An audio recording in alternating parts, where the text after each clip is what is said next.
اللہ وبرکاتہ۔ جو پیچھے کھڑے ہیں ان سے بھی گزارش ہے، میں ایک بار پھر سلام کرتا ہوں، وہ بھی ذرا جواب دے دیں۔ السلام علیکم ورحمۃ اللہ وبرکاتہ۔ الحمدللہ الحمدللہ رب العالمین والعاقبۃ للمتقین والصلاة والسلام علی سید الانبیاء والمرسلین، اما بعد، اعوذ باللہ من الشیطان الرجیم، بسم اللہ الرحمن الرحیم۔ ان اللہ وملائکتہ یصلون علی النبی یا ایھا الذین آمنوا صلوا علیہ وسلموا تسلیما۔ اللہم صلی علی سیدنا و شفیعنا و نبینا و مولانا محمد بارک وسلم۔ صلو علیہ صلاۃ و سلام علیک یا رسول اللہ، صلاۃ و سلام علیک یا حبیب اللہ صلی اللہ تعالی علیہ وسلم۔ صدق اللہ مولانا العلی العظیم و صدق نبی الامین المختار الکریم، ونحن علی ذلک لمن الشاہدین والشاکرین والحمد للہ رب العالمین۔ پڑھیں الصلاۃ والسلام علیک یا رسول اللہ، الصلاۃ والسلام علیک یا حبیب اللہ، الصلاۃ والسلام علیک یا نبی اللہ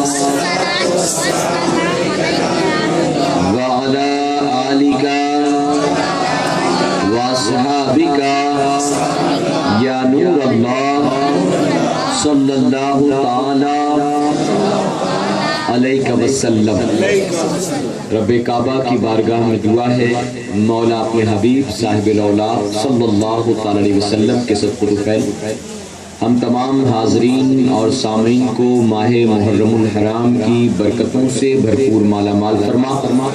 یا الہ العالمین، اس نئے سال کو دنیا بھر کے مسلمانوں کی سربلندی اور کامیابی کا سال بنا، اور ہمیں اس نئے سال میں اپنے تمام پچھلے گناہوں سے سچی توبہ کرنے اور خوب نیکیاں کر کے تجھے راضی کرنے کی توفیق عطا فرما۔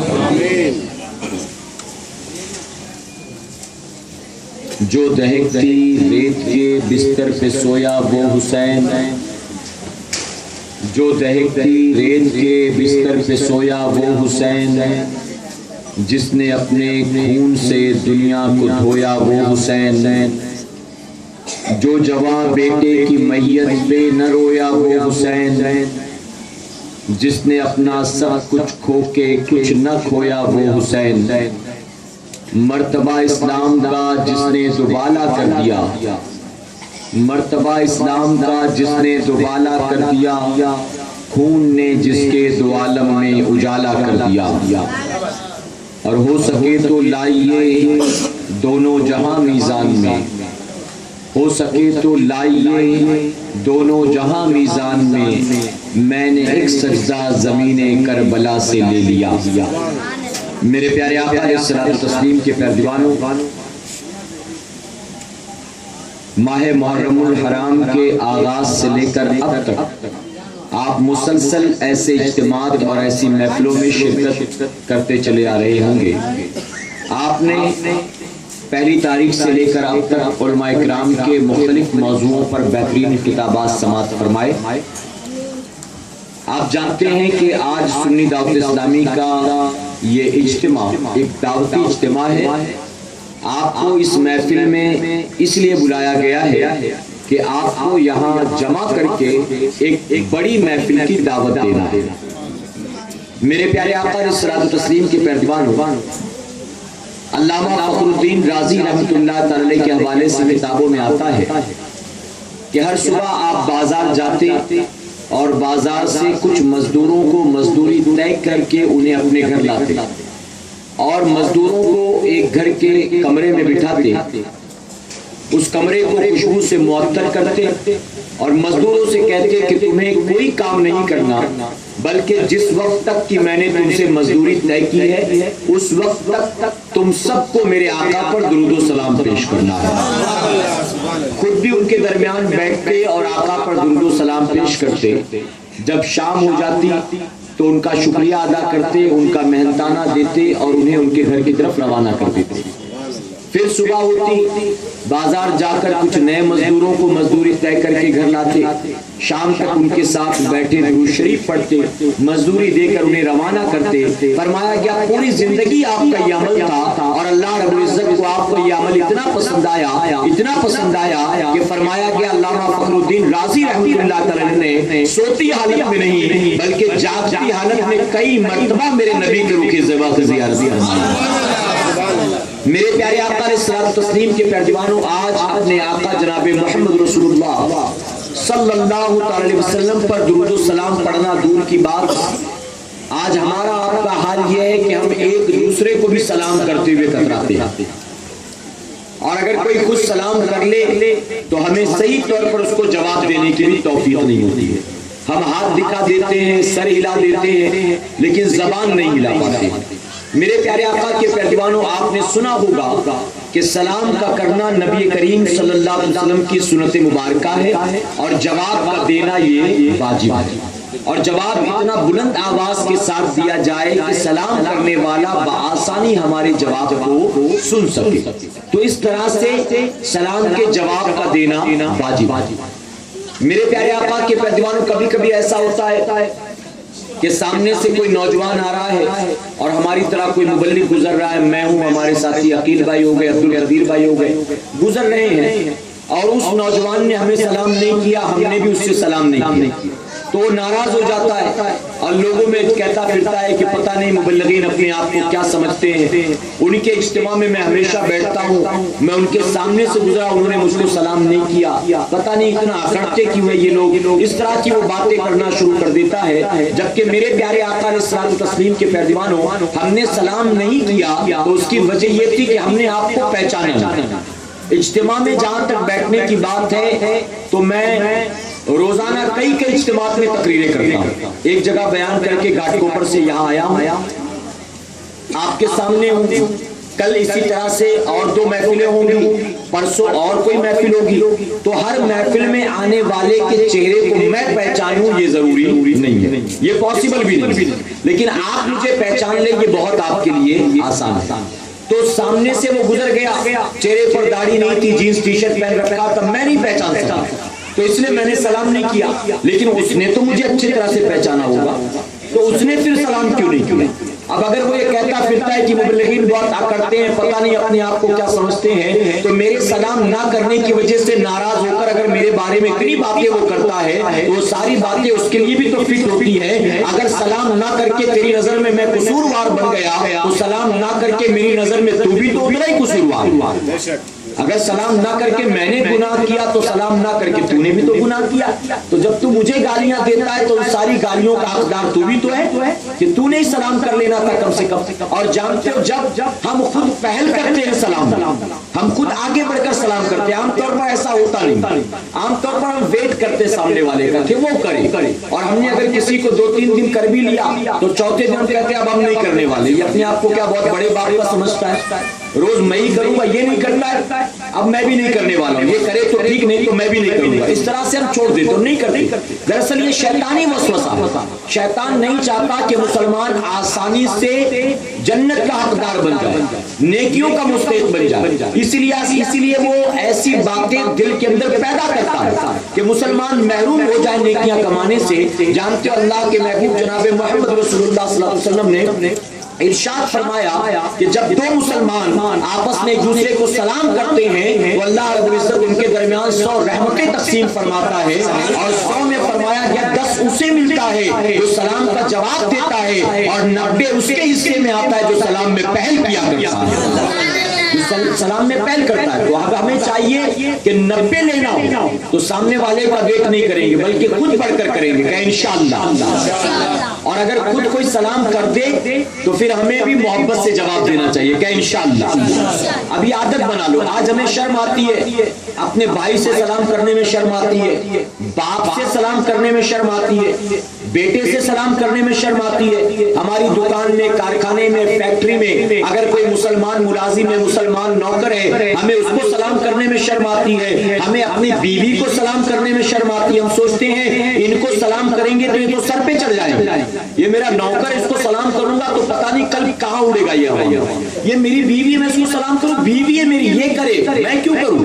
تو ہم اس طرح سے سوچتے. چھوٹوں سے سلام کرنے میں غیرت آتی ہے، بڑوں سے سلام کرنے میں شرم آتی ہے. چھوٹوں سے سلام کریں تو لگتا ہے یہ آپے سے باہر ہو جائیں گے، اور بڑوں سے شرم آتی کہ ان سے سلام کیسے کرے، کبھی کیا ہی نہیں ابا سے سلام، آج کیسے کروں؟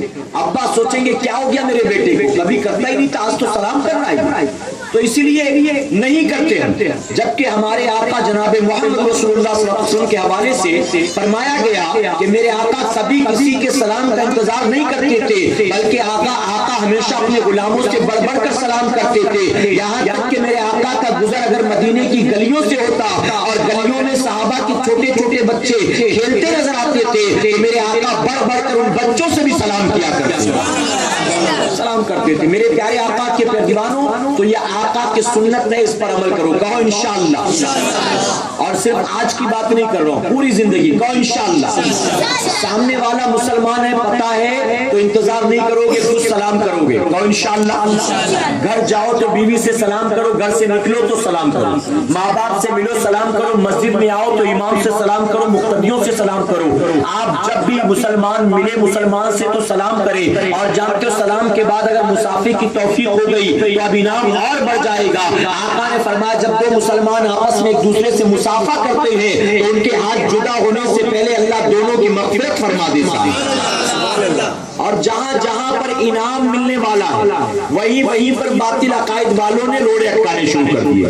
وہیں پر انہوں نے فتنہ کرنا شروع کر دیا. یہ کہاں سے ثابت، وہ کہاں سے ثابت، یہ جو تم کرتے ہو کہاں لکھا، کہاں بخاری میں، کہاں مسلم میں. ان کو ان کے حال پر چھوڑو. الحمدللہ اہل سنت والجماعت کے لوگ صدیوں سے یہ کرتے چلے آئے ہیں اور ہم ہمیشہ کرتے رہیں گے انشاءاللہ. ہمیں اب نئے طور پر اس پر ریسرچ کی ضرورت نہیں، نئے طور پر اس پر تحقیق کی ضرورت نہیں ہے کہ ہم چلو نئے سرے سے قرآن شریف اٹھا کر ڈھونڈنا شروع کریں، نئے سرے سے حدیث مبارکہ نکالے ریسرچ کرنا شروع کریں. اتنا ہمارے پاس ٹائم کہاں ہے؟ مسلمان کے پاس نماز پڑھنے کو ٹائم نہیں ہے. وہ کہاں ڈھونڈے گا کہ نبی پر صلاۃ والسلام پڑھنا کہاں سے ثابت ہے، دو ہاتھ سے مصافحہ کرنا کہاں سے ثابت ہے؟ تو ہمارے پاس ٹائم نہیں. بس ہمارے علماء کرتے چلے آئے، اکابرین نے کیا، بزرگان دین نے کیا. اب وہ جو کرتے چلے آئے ہیں الحمدللہ ہم خوش عقیدہ سنی مسلمان بے چون چرا اسے حق مانتے ہیں اور اس پر عمل کرتے رہیں گے انشاءاللہ. اور محبت سے کہیں انشاءاللہ. اب دیکھیے ہم آقا پر بھی سلام بھیجتے ہیں نا، جو بھیجنے والے کے الحمدللہ فجر کی نماز کے بعد، جمعہ کے بعد، نکاح کے بعد، اپنی محفلوں کے بعد، عید میلاد النبی صلی اللہ علیہ وسلم کے جلسوں میں ہم اپنے آقا پر بھی صلاۃ و سلام بھیجتے ہیں. عادت ہے ہماری الحمدللہ. اب اگر کوئی امتی، آپ جانتے سلام کرنا سنت، جواب دینا واجب. لوگوں نے فتنہ کیا، فتوے لگائے، روڑے اٹکائے، طرح طرح کی باتیں کی، لیکن سنی باز نہیں آیا. پوری زندگی نبی پر صلاۃ و سلام بھیجتا رہا. ابھی یا نبی سلام علیکہ، ابھی مصطفیٰ جان رحمت پہ لاکھوں سلام. پوری زندگی صلاۃ و سلام پڑھتا رہا. اور میرے آقا نے صرف ایک بار کہہ دیا وعلیکم السلام یا امتی. تو بتاؤ اس امتی کو جسے آقا نے سلامتی کی دعا دی ہو کیا اسے جنت میں جانے سے کوئی روک سکتا ہے؟ تو اسی لیے فتنہ کرنے والے فتنہ کریں، فتویٰ دینے والے فتویٰ دیتے رہیں. ہم پوری زندگی اپنے نبی پر صلاۃ و سلام بھیجتے رہیں گے انشاءاللہ. میرے پیارے آقا علیہ الصلوۃ والتسلیم کے پیروانوں، بہرکیف یہ تمیزی گفتگو تھی، کچھ باتیں میں نے بتائی. میں امید کرتا ہوں آپ تھکے نہیں ہوں گے. بالکل 2-3 لوگ کہہ رہے ہیں، باقی تو سارے خاموش ہیں.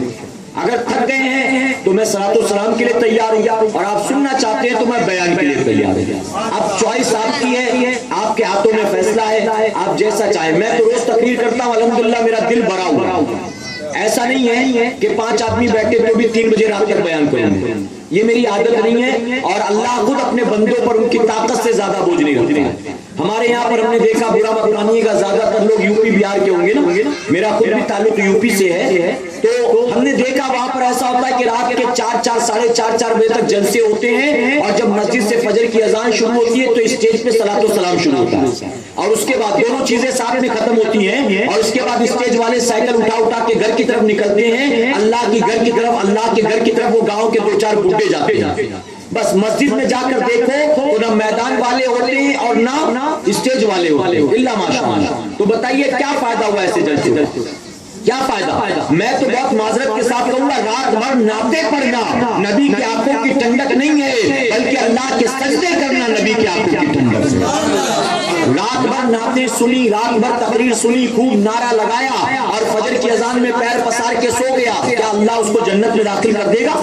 میں بہت معذرت کے ساتھ کہوں گا اللہ کے محبوب جناب محمد رسول اللہ صلی اللہ علیہ وسلم نے 1450 سال پہلے فرمایا، آقا نے فرمایا قیامت کے دن سب سے پہلے تم سے نماز کا حساب ہوگا. کس کا حساب ہوگا؟ کوئی ڈکی چھپی بات ہے؟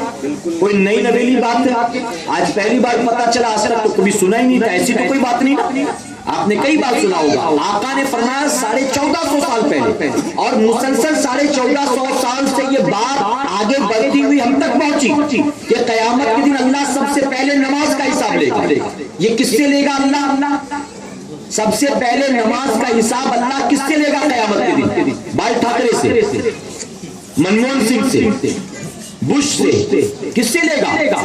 اس سے لے گا جو صاحب ایمان ہوگا، جو ایمان والا ہوگا. اور ایمان والا کون ہے؟ ایمان والا ہر نمازی نہیں ہے، ایمان والا ہر داڑھی والا نہیں ہے، ایمان والا جس کے ساتھ مسلم کا نیم پلیٹ لگا ہوا ہر کوئی نہیں ہے. ایمان والا وہ ہے جس کا عقیدہ یہ ہے سب سے اولا وہ اعلیٰ ہمارا نبی، سب سے بالا وہ بالا ہمارا نبی. ارے سارے اچھے میں اچھا سمجھیے جسے ہے، اس اچھے سے اچھا ہمارا نبی. تو ایمان والا کوئی ایرا گہرا نتو گہرا نہیں ہے، ایمان والا وہ ہے جو خوش عقیدہ سنی مسلمان ہے.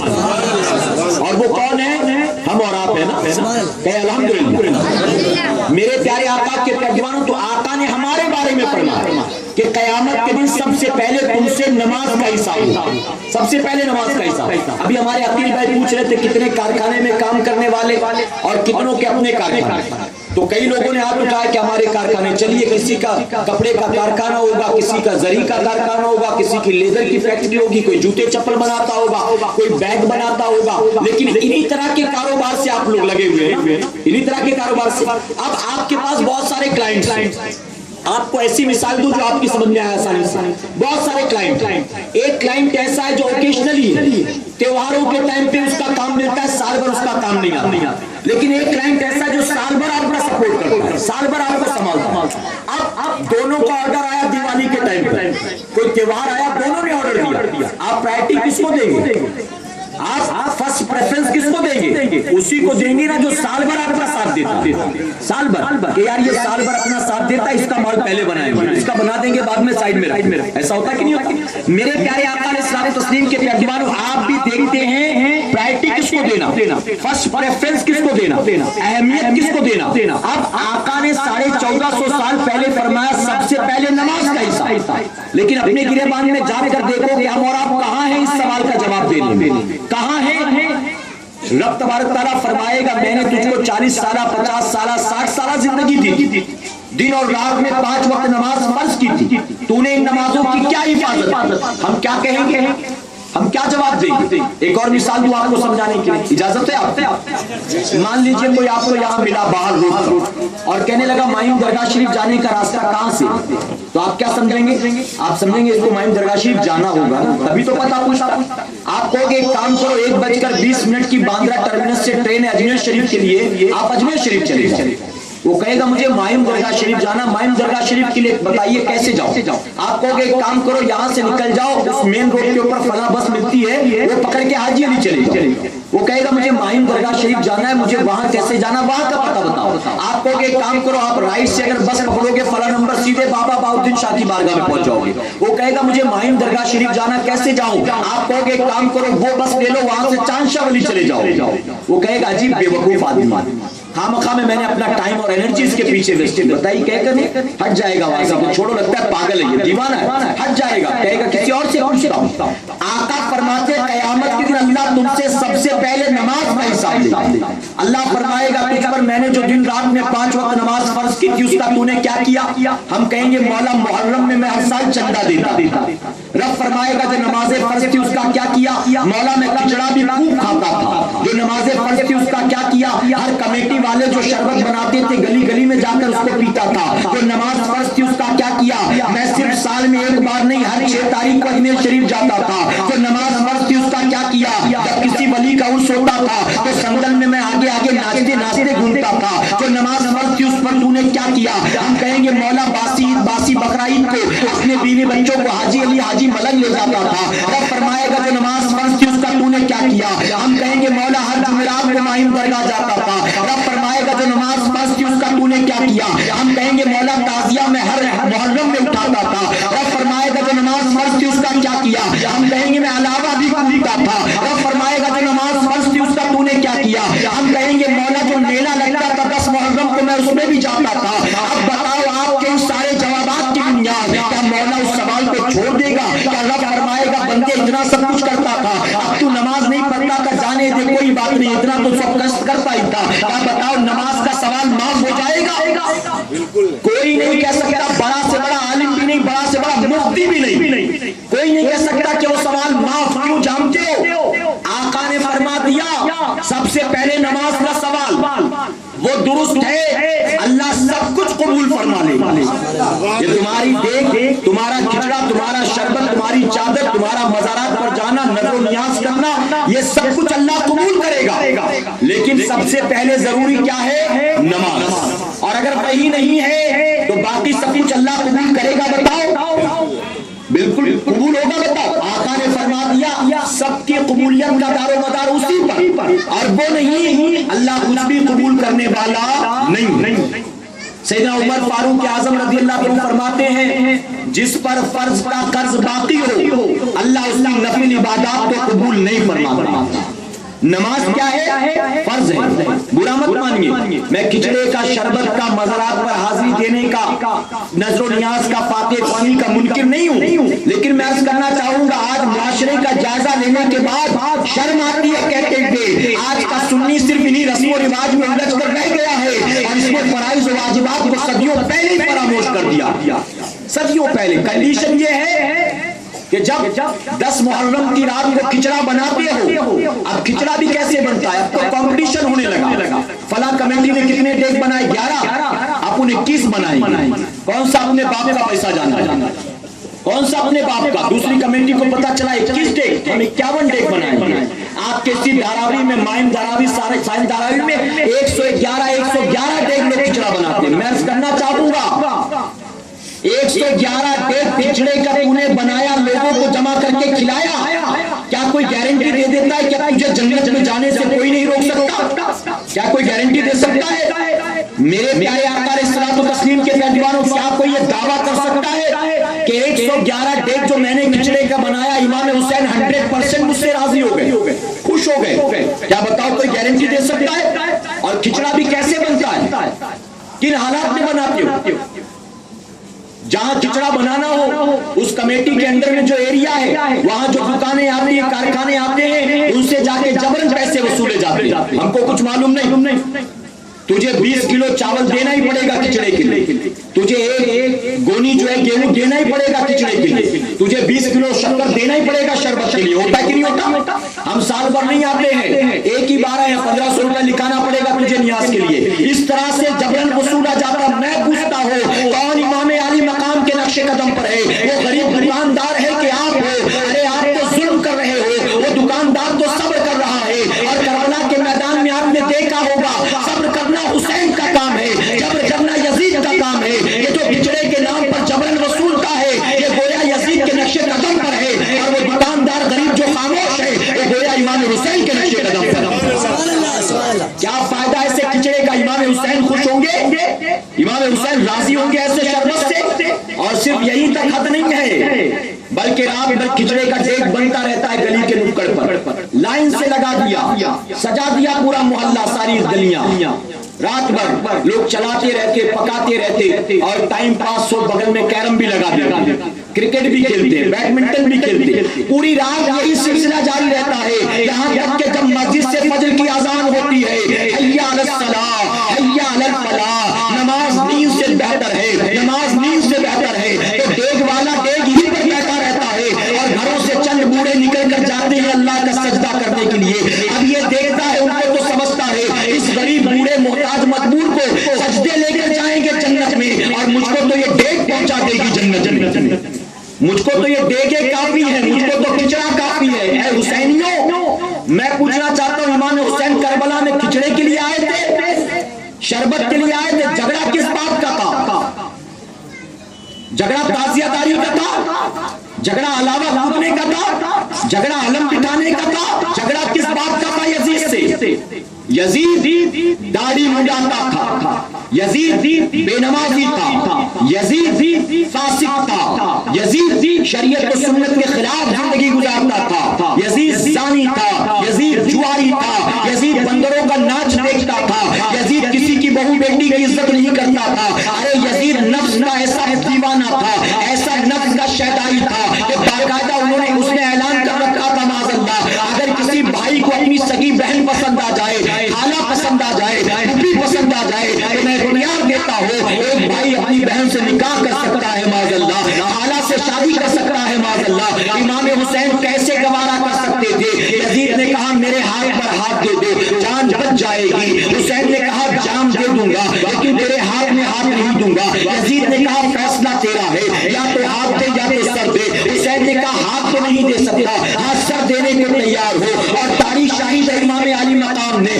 سر کٹ گیا ہے لیکن یزید کے ہاتھ میں ہاتھ نہیں دیا۔ اے مسلمانوں میں پوچھنا چاہتا ہوں امام حسین ایک داڑھی منڈانے والے کے ہاتھ میں ہاتھ نہیں دیتے، ایک بے نمازی کے ہاتھ میں ہاتھ نہیں دیتے، ایک جھوٹے آدمی کے ہاتھ میں ہاتھ نہیں دیتے، ایک ناچ گانوں کے شوقین کے ہاتھ میں ہاتھ نہیں دیتے۔ جب حسین ایک بے نمازی کے ہاتھ میں ہاتھ نہیں دیتے تو کیا بے نمازیوں کا کھچڑا حسین قبول فرما لیں گے؟ بے نمازیوں کا شربت حسین قبول فرما لیں گے؟ بے نمازیوں کی سبیلیں حسین قبول فرما لیں گے؟ بے نمازی کی نام کٹائی حسین قبول فرما لیں گے؟ اے مسلمانوں اپنے آپ کو کہلاتے حسینی ہو لیکن میرے بان میں جان کر دیکھو تو پتا چلے گا وہ ساری برائیاں کوٹ کوٹ کے بھر گئی ہیں کہ برائیاں یزید پلیت میں پائی جاتی تھی۔ یزید داڑھی منڈاتا تھا، آج ہماری آبادی میں کتنے داڑھی رکھنے والے ہیں اور کتنے داڑھی منڈانے والے ہیں۔ ہم نے دیکھا جو چندہ وصولتا اس کے بھی چہرے پر داڑھی نہیں ہے، جو کھچڑا پکاتا اس کے چہرے پر بھی داڑھی نہیں ہے، اور کہتا حسینی لوگ ہیں، ہم تناطل سنی ہیں، ہم بریلوی لوگ ہیں،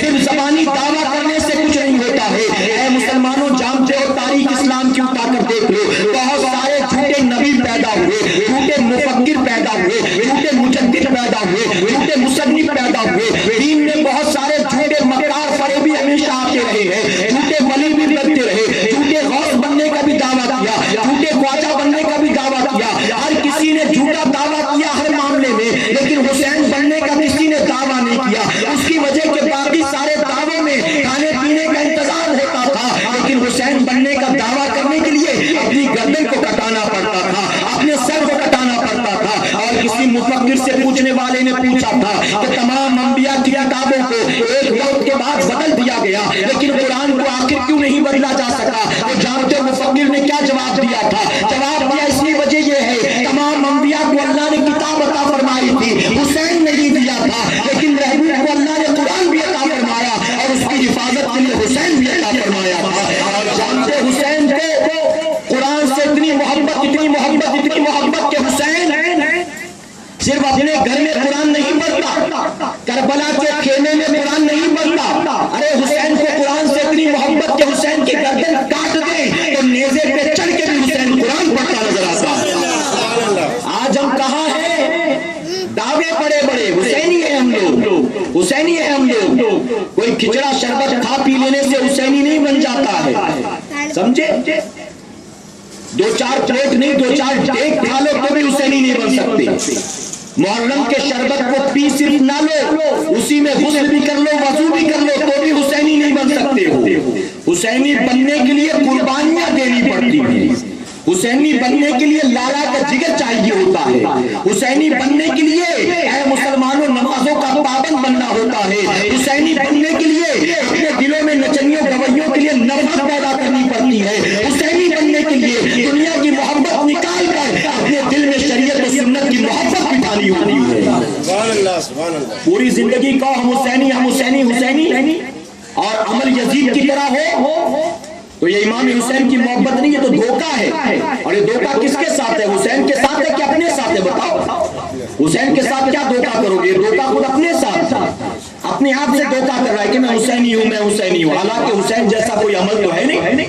حسینی وہ نہیں ہوتا جو بے نمازی ہو، حسینی وہ نہیں ہوتا جو ماں باپ کا غدار ہو، حسینی وہی نہیں ہوتا جو میرے نبی کی سنتوں سے بغاوت کرتا ہو، حسینی وہ نہیں ہوتا جس کی کوئی نئی فلم مس نہ ہوتی ہو، حسینی وہ نہیں ہوتا جس کے موبائل میں گندے گندے گانے پائے جاتے ہو، حسینی وہ نہیں ہوتا جو ٹی وی سیریل فلموں کا ڈراموں کا شوقین ہوتا ہے۔ ارے حسینی وہ ہوتا ہے کہ فجر کے وقت تکیے بستر پر نظر نہیں آتا، اللہ کے گھر میں نظر آتا ہے۔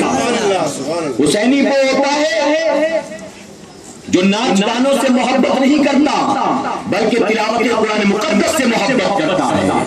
میرے پیارے آقا علیہ الصلوۃ والتسلیم کے میزبانوں، امام حسین رضی اللہ عنہ کربلا کے میدان میں کیوں آئے تھے؟ اپنی دنیا سنوارنے نہیں آئے تھے، اپنے نانا کے دین کی حفاظت کے لیے آئے تھے، نانا کے دین کی بقا کے لیے آئے تھے۔ اور اس لیے تو میرے آقا نے فرمایا تھا کہ میں دو چیزیں تمہارے درمیان چھوڑے جاتا ہوں، فتنوں کے فتن دور میں چاہتے ہو ایمان و عقیدے کی حفاظت ہو تو ان دو چیزوں کو مضبوطی سے تھام لینا۔ آقا نے فرمایا قرآن ہے اور دوسرا میری اہل بیت، قرآن اور اہل بیت۔ اللہ کا شکر ہے، اللہ کا کرم ہے، آج دنیا میں جتنے بدعقیدہ گمراہ فرقے مسلمان کہلاتے ہیں، دونوں چیزوں کی محبت کہیں نہیں پائی جائے گی۔ کوئی صرف قرآن کی محبت کا دعویٰ کر کر کے اہل قرآن بن بیٹھا ہے، کوئی صرف اہل بیت کی محبت کا دعویٰ کر کر کے جو ہے شیعہ بن بیٹھا۔ لیکن الحمدللہ ساری جماعتوں میں اگر دیکھا جائے تو تنہا اہل سنت والجماعت وہ جماعت ہے جس کے ہاتھوں میں قرآن کا بھی دامن ہے اور اہل بیت کا بھی دامن ہے۔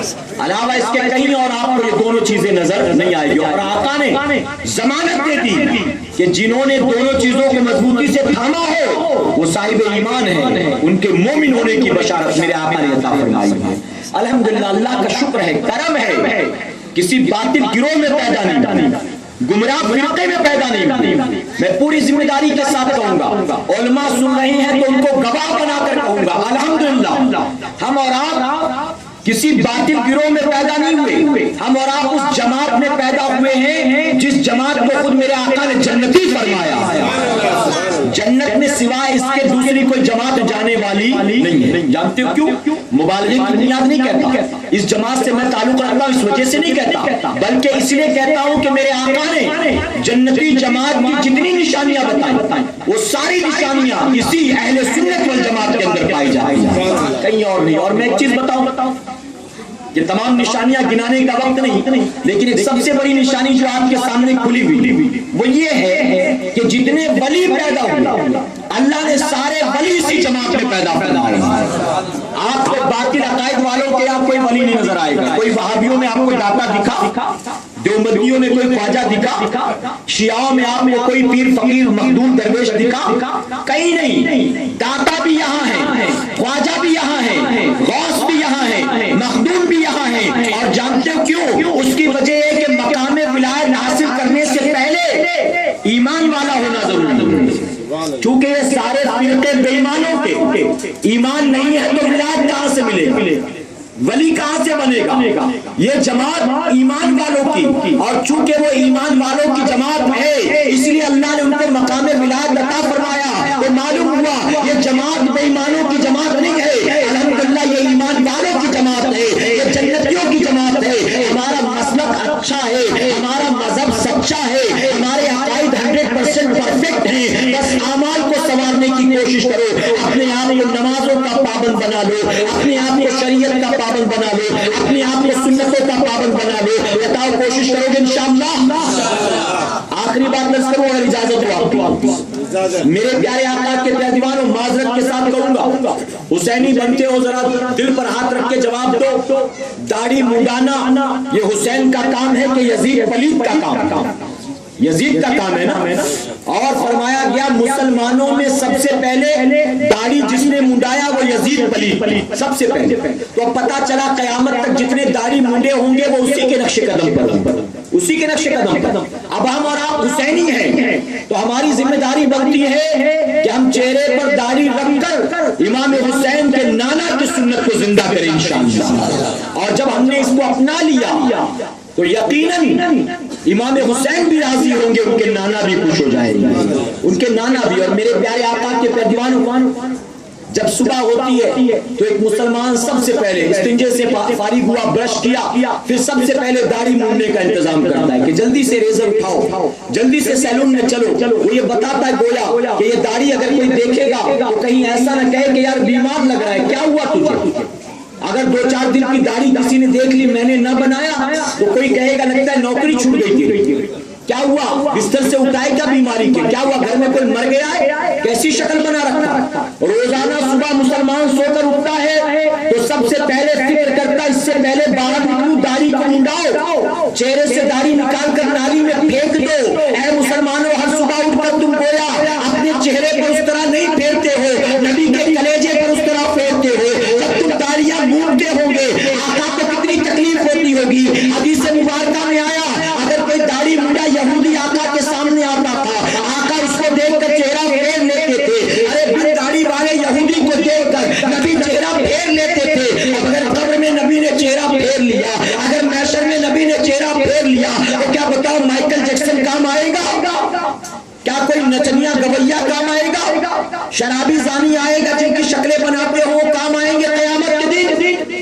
ہر صبح یہ مسلمان داڑھی مونڈ کر یہ کہتا ہے گویا نبی سے تو محبت ہے, لیکن نبی کے چہرے سے مجھ کو محبت نہیں ہے. معاذ اللہ, وہ نبی کا مقدس مبارک چہرہ, اللہ نے جس کے چہرے کی قسم قرآن مقدس میں یاد فرمائی, ہمیں وہ چہرہ پسند نہیں ہے, ہمیں تو معاذ اللہ نچنیوں گویوں کا چہرہ پسند ہے. ہم تو صبح اٹھتے داڑھی منڈانے کی فکر کرتے ہیں. مسلمانوں توبہ کرو, امام علی مقام سے محبت 100% نہیں, 1% بھی محبت ہے. آج کے بعد چہرے پر داڑھی سجاؤ گے اور 5 وقت نماز کی پابندی کریں گے انشاءاللہ. اب جانے کے بعد بستر پر جب لیٹنا تو 9 بجے 10 بجے کا الارم مت لگانا, بلکہ فجر کی نماز کے لیے اٹھنے کے لیے تیاری کر کے سونا انشاءاللہ. تو انشاءاللہ الارم 8-9 بجے کا جو سیٹ ہے پورے ہفتے کا چینج کرنا اس کو, اور اس کو 6 بجے کا لگانا, صبح اٹھ کر تیار ہونا اور اپنے علاقے کی مسجد میں باجماعت نماز ادا کرنا انشاءاللہ. کرو گے انشاءاللہ. میرے ڈر سے نہ کہو, شرم حیا کی بنیاد مت کہو, اللہ گواہ ہے, اللہ کے فرشتے گواہ. جو پڑھنا چاہتے وہی کہے, باقی چپ رہے, مجھے کوئی پرابلم نہیں ہے ان سے. جو پڑھنا چاہتے واقع حسینی وہ کہے, پڑھیں گے انشاءاللہ نماز, چہرے پر داڑھی رکھو گے انشاءاللہ. میرے پیارے آقا کے پیروانوں, آقا نے ارشاد فرمایا, میں نے معراج کی رات دیکھا, بہت غور سے سنیے, معراج کی رات دیکھا ایک چٹیل میدان, اس میدان میں بہت سارے مرد, بہت ساری عورتوں کو برہنہ لٹایا گیا, بالکل چپ لیٹے برہنہ. آقا فرماتے فرشتے ان کے سرانے بڑے بڑے پتھر لے کر کھڑے, فرماتے ابھی میں یہ دیکھ ہی رہا تھا کہ اچانک فرشتوں نے پتھر ان مرد عورتوں کے سر پر مارنا شروع کر دیا. اللہ, پتھر مارا یہاں تک کہ سر چکنا چور ہو گیا, پتھر لڑک کر ایک طرف گیا, ہاتھ پیر پٹ کے جسم سے روح نکل گئی, خون کے فوارے چھوٹ گئے. آقا فرماتے فرشتے جا کر پتھر دوبارہ اٹھا کر لاتے ہیں, ان کے سروں پر پھر پہلے کی طرح مکمل کیا جاتا ہے, روح لوٹائی جاتی ہے. آقا فرماتے فرشتے دوبارہ آ کر پتھر مارتے ہیں, ایک ایک مرد اور ایک ایک عورت پر کئی مرتبہ یہ عذاب دیا جاتا تھا. آقا نے فرمایا جبرائیل یہ کون لوگ ہیں, کس گناہ کے سبب ان کو یہ عذاب دیا جاتا ہے؟ جبرائیل علیہ السلام عرض کرتے یا رسول اللہ صلی اللہ علیہ وسلم, اے آقا یہ آپ کی امت کے وہ مرد اور وہ عورتیں ہیں جن کو تکیوں سے محبت تھی, جن کو بستروں سے محبت تھی, جو نماز فجر کو چھوڑنا گوارا کرتے تھے, اپنا بستر چھوڑنا گوارا نہیں کرتے تھے. اب قیامت تک ان کو یہی سزا دی جائے گی. اے مسلمانوں, میں پوچھنا چاہتا ہوں, یہ نرم نازک بدن جو دنیا کی معمولی تکلیفیں برداشت نہیں کر سکتا ہے, گرمی بڑھ جائے تو بے چین ہو جاتے ہو, سردی بڑھ جائے تو بے چین ہو جاتے ہو, بارش میں بھیگ جاؤ تو 3 دن بستر پر پڑے رہتے ہو, ناخن کاٹا زیادہ کر گیا تو تکلیف برداشت نہ کر سکا, اپنی پلکوں کا بال آنکھ میں چلا جائے تو برداشت نہ کر سکا, ایک بال جسم کا ٹوٹ گیا تو برداشت نہ کر سکا. یہ نرم نازک بدن ذرا بتاؤ, کیا قیامت کی ہولناکیوں کو برداشت کر سکو گے, فرشتوں کے ان عذاب کو برداشت کر سکو گے, کیا قبر کے عذاب کو برداشت کر سکو گے, کیا اونٹ کے برابر اونچے لمبے چوڑے سانپ بچھوؤں کے ڈنگ کو برداشت کر سکو گے؟ اے مسلمانوں, زندگی بہت مختصر ہے, قبر کی تاریک وادی میں فیکٹری نہیں جا